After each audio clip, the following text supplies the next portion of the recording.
Alrighty, UFC Roman Dolidze versus Anthony Hernandez just took place. Okay, and I'm here to give you my full breakdown, takeaway from every fight, and thoughts and opinions, and my overall prediction. I believe I did end up going positive. Prediction results, I should say, because my prediction video was earlier this week. I did go positive on this card. I think I went 7-4. As always, it'll be at the end, at the top, right above my screen. I was half paying attention for most of this card, self-admittedly. Okay, the boys, the Avengers, ended up calling up saying that there was a Battlefield 6 beta. Right, so, you know, I'm sure the boys understand. Yeah, you gotta get priorities going, right? But, no, I was still watching most of the fights. So I think I have an accurate breakdown for every single fight. Now, let's get into the fucking card. Cody Brundage versus Eric McConico. Okay, so, self-admittedly, did not predict this fight because it was short notice, and I'm not taking a fucking card with 11 fights, adding Cody Brundage, and a debut fighter. I guess not a debut because he lost his debut, but Eric fucking McConnell, no one cares, okay? In fucking big 2025. I just don't care. I don't care enough to predict that fight. Being short notice, okay? If you wanted me to predict that fight UFC, how about you fucking add it? With it being within a reasonable amount of time, okay? Like, I'm not waiting for the last 3 days to predict this fucking card, alright? Anyways, rant over, okay? Cody Brundage versus Eric McConico. Glad I didn't, because I probably would have went with Cody Brundage. But it just seems like whenever Cody Brundage is supposed to win a fight, he looks like shit, and whenever he's supposed to lose a fight, he does weirdly well. It's really, like, Cody Brundage is a weird dude, you know? His last fight against that prospect, I don't remember if it was a no contest or what happened with that, but he looked pretty good in moments in that fight. I didn't think he won that fight, okay? Some people are saying that. I thought that was bullshit. But I do think Cody Brundage looked like a lot better than I thought he was going to look like in that fight. And then, obviously, the Bo Nickal performance. With this Eric McConico performance, he did look like shit. He was boring. He shot for takedowns. He got pieced up on the feet. Kind of got knocked down early in round 1. Round 2, he was just like boring Cody Nurmagomedov. Cody Brundage just holding him against the cage most of the time. Didn't really do much striking. He was not really active in the clinch, I guess. Like, Eric was trying to go for something like to reverse positions, but mostly it was just Cody Brundage holding him against the cage. Round 3, similar situation to round 2.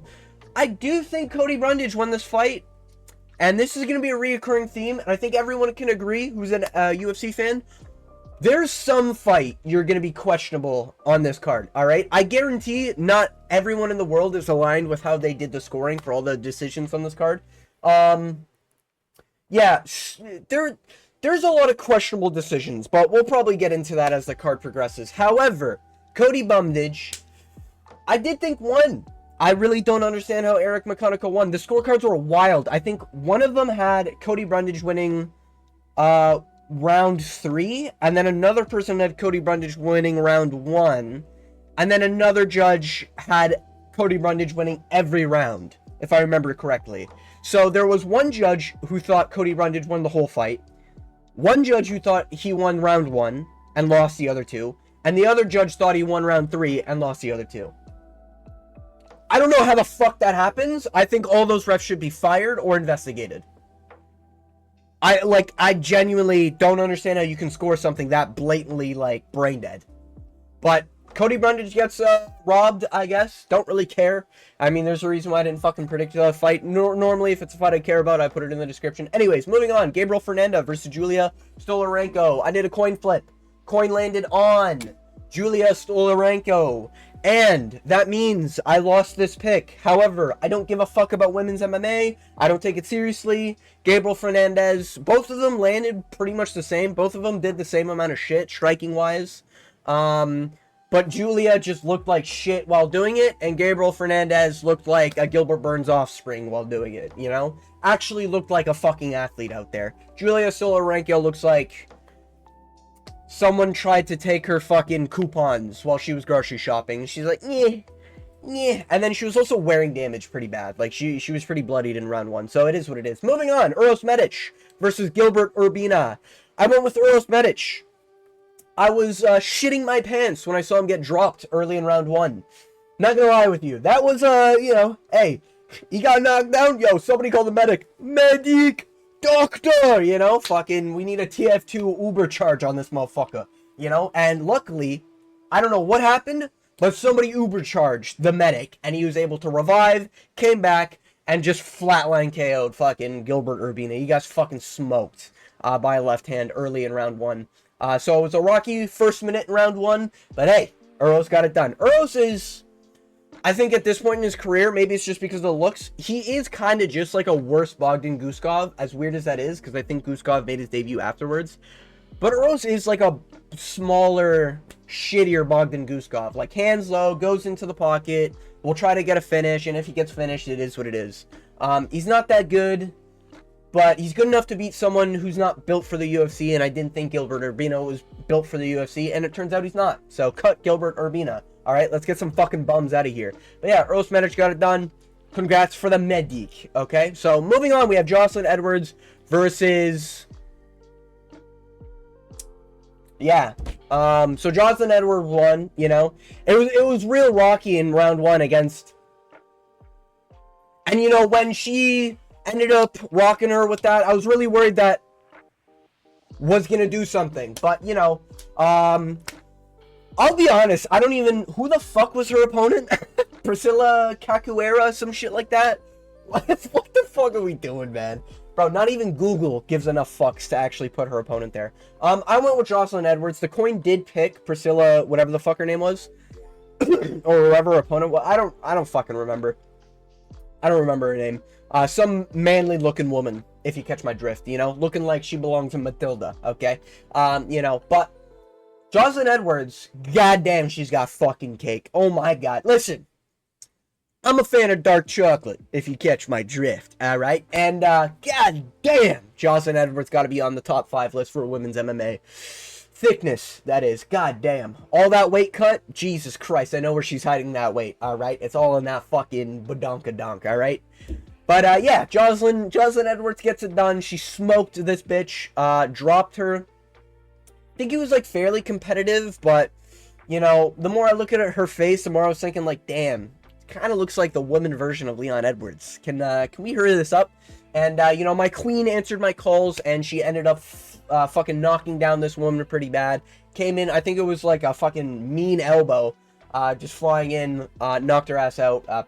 You know, I think she was out cold pretty much. But Jocelyn Edwards got it done. It was a sick performance. God damn that recoil. Anyways, moving on to real fights. Elijah Smith versus Toshiomi Kazama.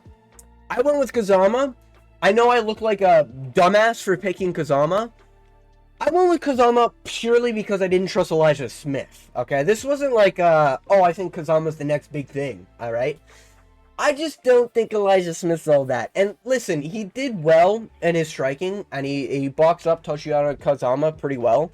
But when they got into the grappling, there's some questionable decisions there. Elijah Smith's pretty young, okay? So we gotta give him some time. I still don't think he's this, like, world beater, future champion prospect. His boxing, we didn't really get to see a lot of it, but it looked okay. His knee up the middle was clean, and someone with nasty clinches, which we'll get into, because there's a few people on here who had nasty clinches, but Elijah Smith did pretty good here. For how big of a favorite he did what he was supposed to do. I will say the slam KO, because basically it was Elijah Smith piecing up Kazama. Kazama ate some big shots that I don't think a lot of people, like, there was a lot of people high on Elijah Smith. I don't think a lot of people who were high on Elijah Smith were expecting Kazama to survive some of those shots.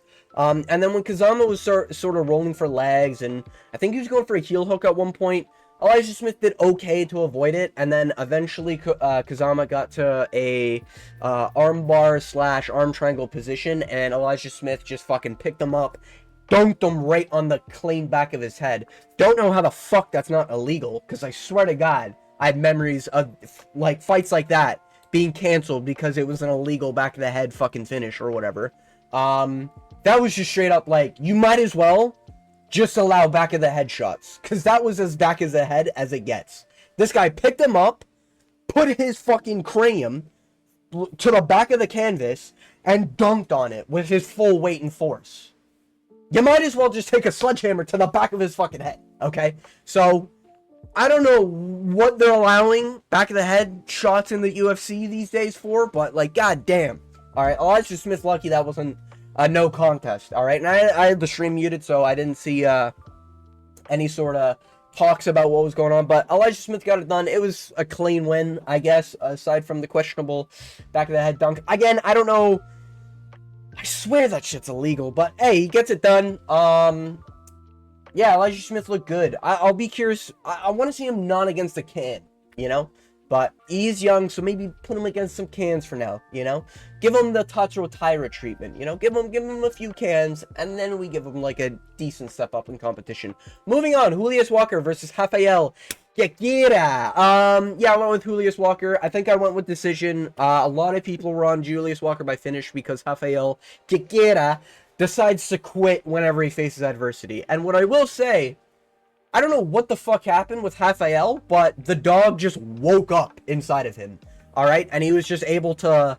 He was able to outdog some rough positions in the grappling. Round one, Bro, this is going to be another one where people are going to be like, yo, what the fuck are those scorecards? Maybe everyone agrees that Julius Walker won this fight, you know? I thought he won it clear. 2-1. But, man, those scorecards were, again, just all over the place. There was a 30-28 that I think when the judges' scorecards got announced, it was a 30-26. So they gave Julius Walker a 10-8 in one of these fucking rounds. How? I don't understand. But regardless, round one, Julius Walker did really well. He was kind of like doing his thing on the feet. And then Rafael Queiroz initiated a grapple exchange, I want to say. And then it was kind of against the fence. Julius Walker ended up getting back, I think, at one point, and he was just kind of riding out Rafael Queiroz on the ground. There was a lot of just grappling in this. It was a lot of gassed out, sloppy men. Very, very similar to Julius Walker's performance against Alonzo Metafield. Very sloppy. These guys will not be anything at light heavyweight. Cut Rafael Queiroz. We don't need him anymore. Julius Walker, I don't think, gets past... Like, I think Dustin Jacoby would fuck Julius Walker. Like, I think he'd be bent over by Dustin Jacoby on the feet. Yikes. Who else is there at light heavyweight? You know, like a Marcin Prachnio. Like, I don't even mind a Jimmy Crew. That's how, like, sloppy and shit this fight looked for Julius Walker. You know? So, yeah, round one, I thought was clear Walker. Round two... There was moments where Rafael Queiroz was doing well on the feet, and there was moments where he was landing big shots, but I thought Walker did pretty well in the grappling exchanges. He had like 3 minutes of control time, I want to say, in every round. So, I don't know. I thought it was a comfortable, like, 2-1 Walker, with, like, maybe the third and one being arguable Rafael Queiroz. Like, it was kind of close, but I still would have given... Julius Walker, like, the win anyways, like a 2-1 on either giving him round 2 and 3 or 1 and 2, depending how you really want to score it, because there's an argument, I guess, for damage in the third for Rafael Queiroz, because he was landing big shots, but yeah, he did just get, like, outworked pretty much everywhere. But yeah, that was the prelims. I think I went pretty well on the prelims. I want to say I went like 4-1, 5-1, something like that. I got the women fight wrong, didn't predict this fight. Oh yeah, and I got the live. So I went like 3-2. It is what it is. Moving on, we have the main card. Christian Leroy Duncan gets it done against Eric Anders, like I said he would. Now, it did do decision. I put a decision pick there on Tapology just because I was worried this was going to be like an Eric Anders performance where it's just like he gets outworked, he's lazy, he's just shooting takedowns and shit. And it was kind of looking like that, and then CLD decided to kick it into high gear, plus ultra type style, and fucking knee up the middle, fucking... Bro, Eric Anders drops his hands a lot. He did it in this fight. The moment he dropped his hands, bro, Duncan was like, oh, you're off my dick this time? Yeah, and he fucking ran in there, just 1-1-2 fucking... hook over the... I think he knocked him down with the hook, or I think it was an elbow that wobbled Eric Anders, and on the back foot, Christian Leroy Duncan was just running his ass down, and then just like jabbing, and as soon as he got close, goosh, right hand down the fucking pipe, you know? Smoked Eric Anders, put him out cold, as he should. This is the type of performance I want to see from Christian Leroy Duncan if I'm going to be picking him in the future fights. Eric Anders is a fucking bum. He's shit. I don't know how the fuck anyone... Excuse that voice crack.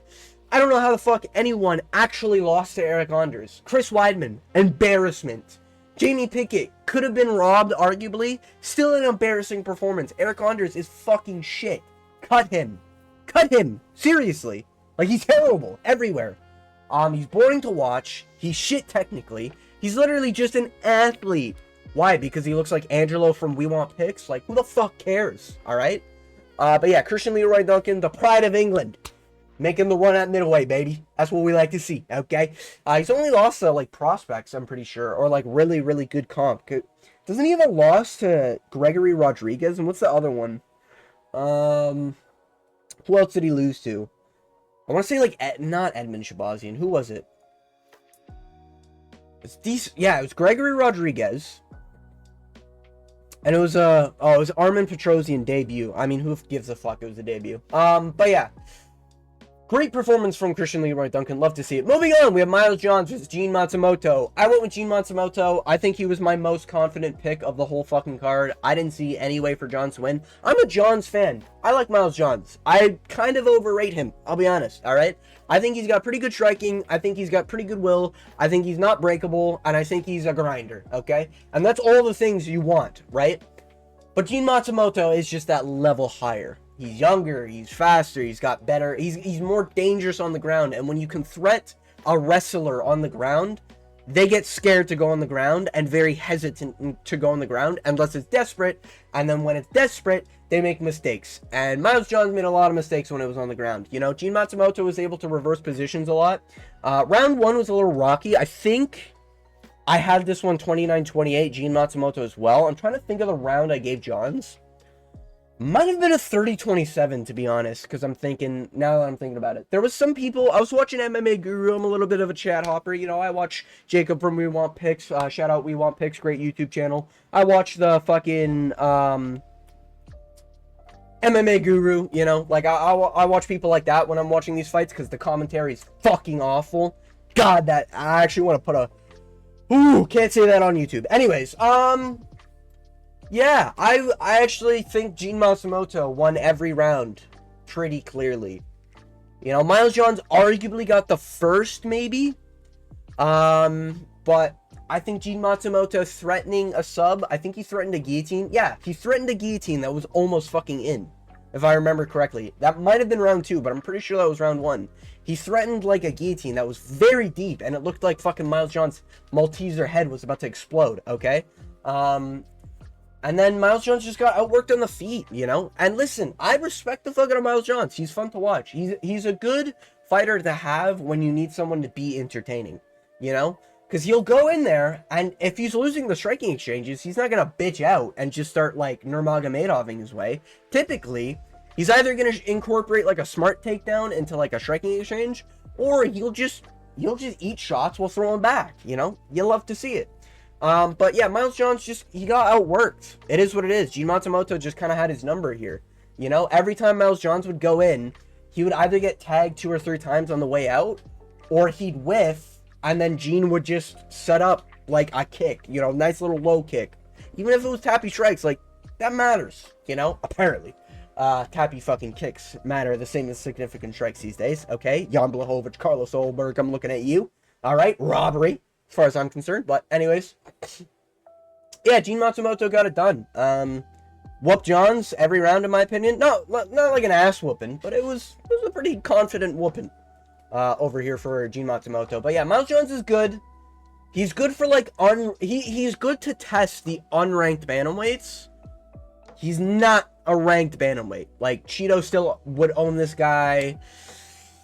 Ayman Zahabi would probably fucking whoop this guy. Jose Aldo would probably beat Miles Johns. Adrian Yanez is the type of guy that's like a questionable Miles Johns win. Not Jonathan Pierce. What's his fucking name? Jonathan Martinez. You know, that's one where it's just like, that is the guy that, when you have one it factor, I think you beat Miles Johns. You know, if you're dangerous on the ground, you'll beat Miles Johns because you won't know what to do. Like, And if he's losing the striking exchanges. So if you're dangerous on the ground, you just need to be up on points. And that's kind of how you beat Miles Johns. If you're dangerous on the feet, Miles Johns is going to want to wrestle. He's not the greatest wrestler because he tries to get top position a lot and he'll give back a lot. So it's kind of like a rough position from Miles Johns, but fun fight to watch. Yeah, you know, Miles Johns is good. Gene Matsumoto's good. I don't think he's like top 10 bantamweight, you know, but he could make top 15. You know, he could make it. You know, but yeah, moving on. Andre Fili versus Christian Rodriguez. This is a scorecard I disagree with. And I'm biased because I picked Christian Rodriguez, okay? This motherfucker busted my $5 parlay, okay? It is what it is, but, yeah. This was an interesting one. I thought C-Rod might have got kind of robbed, in fairness, but, like, I don't know, man. Andre Fili was getting touched up a lot, and he didn't react to those strikes a lot. Like, I get it. Andre Fili didn't have as much damage on his face that Christian Rodriguez did, but that's the only category that Andre Fili won. Damage. That's it. I get that's the most mattering category, but I really, really don't think he won anywhere else. Like, yeah, he had moments on the feet in round one. Like, round one, he did pretty well. I think he wobbled Christian Rodriguez pretty bad. And by I say pretty bad, I just mean Christian Rodriguez reacted like a fucking wobbly looking head ass. But Andre Fili didn't fucking go in. You know, so I feel like that was C-Rod, like, baiting it out. But round one was close, but you give it to Andre Fili because he did have that big moment. Bro, round 2 and 3, Fili was just on the back foot getting tagged up. Like, they were trading, but when they would trade, it would be Christian Rodriguez lands a jab, gets hit, lands a cross, or another jab, and then a kick. And Andre Fili landed one strike, you know? Like, I really don't understand. And when Andre Fili shot takedowns, Christian Rodriguez, he was getting held down for 3 or 4 seconds, and he would get right back to his feet. And it'd be a striking exchange, you know? And he pushed him against the cage. And Andre Fili was on the back foot the whole time. I'm kind of confused on how they gave Andre... This was a split decision. I'm kind of confused on how Andre Fili got the good part of the split. I actually thought C-Rod got robbed here. But maybe this is like karma for robbing all those prospects of their career. But yeah, it is what it is. Andre Fili, I don't think is like...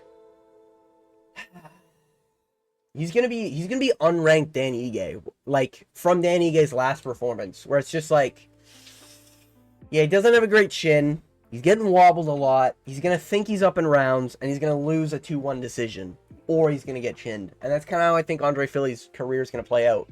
You know, so yeah, I'm gonna go with C-Rod, or I'm gonna go with C-Rod. I picked C-Rod. C-Rod I think is still good. He just wore damage really poorly, so he needs to fucking move his head and stop acting like there's a cinder block attached to it, like he does every fight. And I guess just only fight skilled prospects, because that's apparently who you can beat. He looks filled in at featherweight, too. Like, C-Rod looks big at featherweight, which is crazy how he even, like, made bantamweight. I say made, but he missed weight twice by, like, 6 to 9 pounds. Yeah, rough. Anyways, moving on. Co-main event, or...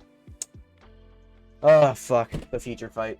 Why the fuck is this even on the card? Angela Hill versus Eisman Lucindo. I watched this fight. This fight made me download Clash Royale for the first time in 10 years. I mean, Angela Hill got outworked pretty much everywhere. I mean, she rocked Lucindo once or twice. But, bro, there's a moment where, like, man, round 1, I think Lucindo barely won because of a takedown. I guess she ended up on top, if I remember that correctly. Round 2, I mean, there was a moment. When this happened, I was like, I don't give a fuck about women's MMA anymore, I'll be honest. The coin picked Eisman Lucindo, whatever the fuck her name is. So I got the pick right, I guess. But, yeah, there was a moment where Angela Hill was walking forward, and Lucindo landed, I swear to God, like 4 or 5 left hooks. And, just yay, yay, yay, yay, yay. Just like that. And Angela Hill didn't fucking move her head. And you can say, oh, well, it didn't do that much damage. Actually, it was really affecting her. You still never fucking want to do... You never want to sit there and just eat 5 to 6 unanswered strikes. On the feet, standing up. Round 3, you're down 2 rounds. Like, what the fuck are we doing? You know? But I saw some controversy. Some people were saying it could have been 2-1. And to be honest with you, I don't disagree. This fight was shit, okay? These are top 10 women in the world. Are you fucking kidding me? Anyways, moving on. By the way, I'll say this, though. Angela Hill, at her big age, and being 18 and 15, with all that scar tissue. Hey, I'd hit. Just saying. Hey, just saying. I'd hit. Okay, just saying. Anyways, moving on. Co-main event. An actual fight. Steve Erceg, Ode Osborne. I picked Steve Erceg. I said he'd win 29-28 via, I think I said this, by Ode Osborne winning a round because he drops Erceg. That kind of happened, as far as the scorecards will tell you. I genuinely disagree with this decision. I'll be honest. Maybe I gotta rewatch it. Round 1, Ode Osborne clearly won. I think we all agree there. Okay. It was close for the feet for the first, like, minute, and then Erceg kept on getting tagged by a right hook. And that happened at least 20 times in every round, okay? These striking numbers are fake. I don't know why the fuck they're so low. Jesus, 47? What? Anyways, these numbers are just rigged. But even with these numbers, you could argue, fucking Ode won. Anyways, yeah, round 1, like, Steve Erceg, he got shut down completely. It was literally like a baby out there. Didn't know what the fuck he was doing. Getting caught by a right hook every time. You know, I know Esteban Ribovics is, you know, 155er, but fuck. This is like Esteban's wet dream. A guy who doesn't know how to jab properly, and you can just get in there, fucking hook him. Like, Jesus Christ, this would be a type performance from Esteban Ribovics. He'd be licking his lips on the walkout. Anyways. Yeah. Steve Erceg didn't know what to do on the feet, just straight up. Like, he'd try to go in for a jab, and he'd get tagged by a right hook. And then when he wasn't jabbing and he'd low kick, he'd get low kicked. You know? And what I will say, how the fuck does Ode Osborne make flyweight? This guy looks like a filled-in bantamweight. This was short notice, by the way. Okay, I got the tail end of this, so I think I predicted this, but what the fuck? Ode Osborne is not a that is an illegal build I'm seeing for a flyweight right there, to look that juice and yoked for a bantamweight. Someone, hey, USADA, whoever they're fucking with, okay? Whoever the UFC's with, get on that, man. He's on something, okay? What the fuck? Bro, this guy's abs had abs, alright? This guy looked like he was a colossal titan, alright? Who lost weight and cut down to a fucking armored titan weight class. What the fuck was that? Anyways, fucking, he was a giant out there, okay? And for Steve Erceg being as big as he is, crazy. But yeah, round 1 was like a, damn, pizza boy don't got it type performance. Hang up, put the fries in the bag type shit. You know, he got caught way too many times going in. He couldn't, like, do anything. Like, he was trying to flick a jab, but it would just miss. You know, which I don't think was represented properly here. It felt like he missed so many fucking jabs in round 1. And then at some point, he tries to go in, tries to commit, gets caught by a right hook before he lands the jab, misses the jab, and then gets caught by the same right hook that puts him down really badly. And it was like a, ooh, that's my delivery driver out there getting fucking smoked, you know? That was a type fucking KO about to happen. Is able to barely survive on the ground. Ends up, I think, getting the top position, I want to say. Maybe he didn't. I think he actually just got laid on because Ode couldn't fucking finish. Ode, the Finnish fumbler himself. But yeah, Ode Osborne comes in round 2. And they say, like, oh, you know, worry about optics and shit. Steve Erceg tries to grapple a bit. And yeah, I mean, I guess he had like a minute or 2 of control time of holding Ode Osborne against the cage. But Ode reversed position. Ode landed at range. Ode was landing kicks. Ode was landing body kicks. He got caught by a head kick. Ate it very well. Which is something I would never have predicted Ode Osborne to do. Eating fucking high kicks. I just can't fucking picture it with a build like Ode Osborne. That guy looked like he had to cut like 50 pounds to make the weight class he's in. And this guy's not even in his weight class. If this was announced bantamweight, by the way, I probably would have picked Ode. I'm just saying that right now. But I didn't know this was bantamweight. I thought this was flyweight, and they were cutting short notice. But yeah, Steve Verseg, he was getting tagged by the right hook every time. Every single time he'd go in, he'd get tagged. Especially in the final, like, 2-3 minutes. Jesus, man. This guy never learned how to, like, not get fucking tagged by a right hand. Move your fucking head. Like, head movement. Head movement. You know, like, where the fuck is this, Steve Verseg? Jesus Christ. He literally looks like he's 7 hours deep into a 12-hour shift, and he hasn't looked at the clock in 5 hours. This guy looks fucking drained out there. You know, like physically, emotionally, mentally. He looks like he doesn't want to be there, and he gets tagged by a right hook every time. Optic-wise, I thought Ode was fucking doing well, man. I don't know. I thought it was a 10-9 round 1. Round 2, like, Steve Verseg, I guess, had some control. Got the back at one point where, like, Ode looked like he was gassing a bit, I guess, because he slowed down. But then Ode, reverse position, was able to get to the feet. I think Steve ended up on top at the end. But there's no big moment for Steve. There's a few moments where Ode Osborne was cracking him. And it was like, ooh, Steve, don't do that again, you know? Where every time Ode got hit, I was like, he eats those because he's just going to land a right hook again, you know? And lo and behold, he lands that right hook. And then round 3, Steve Verseg, I thought clearly fucking won. I thought dominant grappling. I don't know where the fuck this was for 2 rounds. But he got a clean trip on the inside, got Ode on his back, starting to flatten him out, gets full mount, starts threatening chokes and shit, you know, starts teeing off a little bit, lands some strikes, gets a rear naked, and at the end he went for a desperate, like, face crank.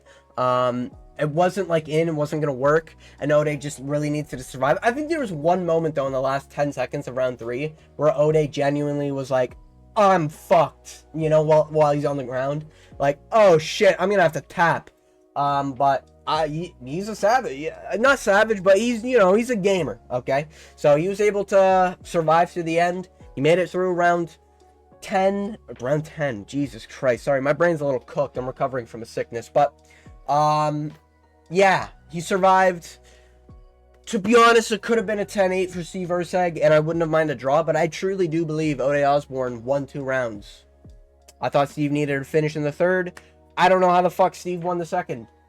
I'll be honest. I don't remember what the live numbers were, but a little crazy. Anyways, moving on to the main event that I don't give a fuck about. Listen, I was high on Roman Dolidze to win this fight. I guess Anthony Hernandez is like the I was gonna say new DDP, but he's really not. He's just got plot armor. Like, there's no better way to describe it, you know? He ate some big bombs from Roman Dolidze. Round 1, I thought he did pretty well against Roman. And Roman just sort of, he was landing good shots. Like, Roman get tagged, but he'd throw back. And every time they went to the ground, Anthony Hernandez wanted to stand up because he wanted none of that heel hook game, all right? He ain't trying to ruin his career because fucking Roman's constantly going for a heel hook. Clear Anthony Hernandez round looked pretty good. Round 2, Roman Dolidze is looking pretty good. He's doing his thing, you know. He's able to get his low kicks going a little bit. He's kind of losing the low kick battle, though, which was a little odd in my opinion because it's not like Anthony Hernandez is known for switching stances or anything. So I don't know why Roman Dolidze sort of abandoned the low kicks, but he did. And then he was going like, he's trying to make it a dirty boxing fight. And every time Anthony Hernandez got a takedown, he pretty much got it, like, whenever the fuck he wanted, especially in round 2. But Roman kept on trying to go for a leg, and Anthony Hernandez stood up, and he's like, nah, get up. There was a moment where Roman was landing big fucking shots, like, and maybe he's just pillow-fisted. Maybe Roman just doesn't have that finishing fast twitch in his body, because he wasn't able to finish Marvin Vettori, get it to Marvin Vettori, but fuck, man, that was, Jesus Christ, I don't know how the fuck Anthony Hernandez survived. That was like a Samoan type, get hit cleanly and just stare at him and be like, is that it? You know, like, what the fuck? Phase 2 activated. Anthony Hernandez starts laying pipe. And he gets like dominant position on Roman, starts whooping his ass. I think this is round 2. And he ends on top, like just fucking laying strikes. The buzzer gets buzzed. Ref pushes Anthony Hernandez off. Anthony's still trying to like punch him while the buzzer's off. I think he should have got a point taken away. By the way, Roman did cage grab like 4 times. Should have got a point taken away, but I think it's fair given that Anthony Hernandez literally snuck in like 15 extra shots after the bell during round 2, or it was at the end of round 3. I think it was round 2. But yeah, Anthony Hernandez acted like he won the fight. He was like flexing everything. I think he was trying. That looked to me like desperation, trying to really play that, hey ref, call the fight. You didn't finish the fight. Roman was fine. The ref took you off because it was a buzzer. I mean, he would have called the fight and he would have been like that. That's a finish. A push you off is not, oh, it's a finish. But yeah, so Anthony Hernandez might have had an adrenaline dump. Maybe that's why round 3 was so weird. It just felt like it felt like a Roman round. Vintage Roman coming out, just being sloppy, looking damaged, being slow as fuck on the feet. But he just couldn't get anything going, you know? And he's got one of the ugliest jabs I think I've ever seen. I don't remember him having that ugly of a jab. Every time he jabbed, yeah. And I mean, like, his opponent, you're the opponent, okay? Yeah. Yeah. Looking away, ducking his head.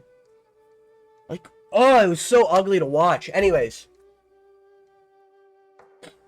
Not impressive performance, by the way, by Roman at all. It was a shit performance. But it did look like Roman, I guess.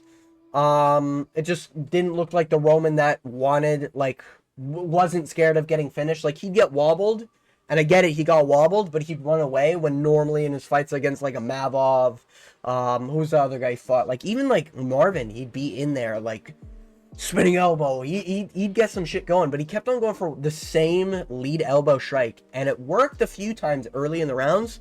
And round 3, it looked like, okay, Anthony Hernandez is doing Anthony Hernandez things. And yeah, round 4 ended up starting. It was 3-0. Anthony Hernandez at this point just whooping his ass. He's getting more confident with the takedowns, more confident with holding him in seatbelt position against the cage, more confident with knees against the fence, which is kind of a flex if you think about it, because Merab was in that corner. That guy's the kings of knees against the cage, okay? So, knees on the thighs against the cage, that's like a Merab thing, and Anthony was doing it right in front of his fucking face, you know? Yeah, you Jordans are known for this, fucking, yeah, you know, right in front of Merab's face. That's disrespectful as fuck, alright? So, Anthony Hernandez might get 50-45 in the parking lot, okay, by Merab. Alright, someone get cameras on those boys, because I'm recording this right after the fights happen, so this is initial reactions, by the way. But yeah, Anthony Hernandez, he survived. His chin is fucking there. I didn't think his chin was that good. He always looks like he gets hurt. It turns out, I guess he was faking it every single time in his previous fights.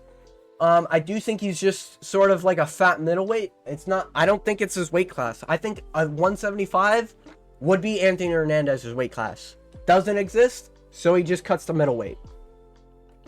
And he's just able to beat all these fucking fat fuck, dumb fucks at middleweight, I guess, you know?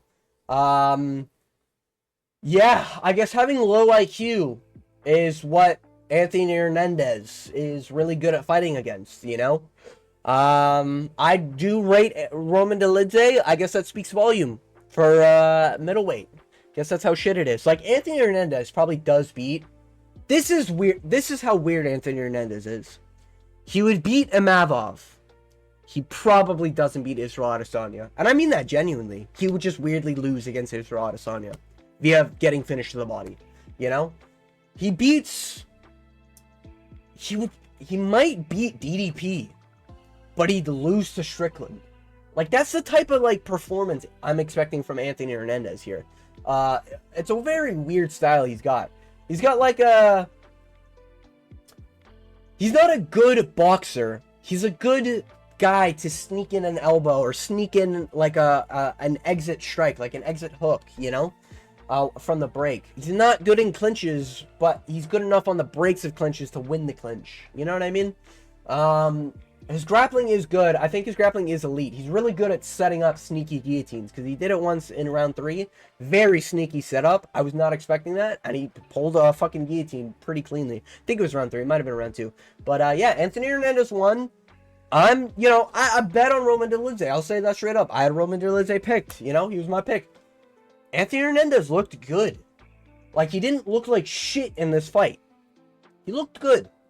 He didn't look great. He didn't look like a world beater. Didn't look like minus 250 against fucking Israel Adesanya, Sean Strickland, DDP, Hamza Chimaev. But he did look like a minus 200, maybe minus 150 against like a Reiner de Ritter, or and like he could beat MVP, or no, MVP would weirdly beat him, I feel like. Anyways, that's been my breakdown. Overall, pretty okay card, I guess, but that's been my breakdown. If you made it all the way to the end of the video, I want to thank you for watching, and if you don't mind, I'm in my anime arc, so I'm gonna go be cringe and watch some Crunchyroll. So, I want to thank you for watching. Hit that like, hit that notification bell. Stick around. I'll be here breaking down every single fight card. But with all that being said, I hope you have a good day.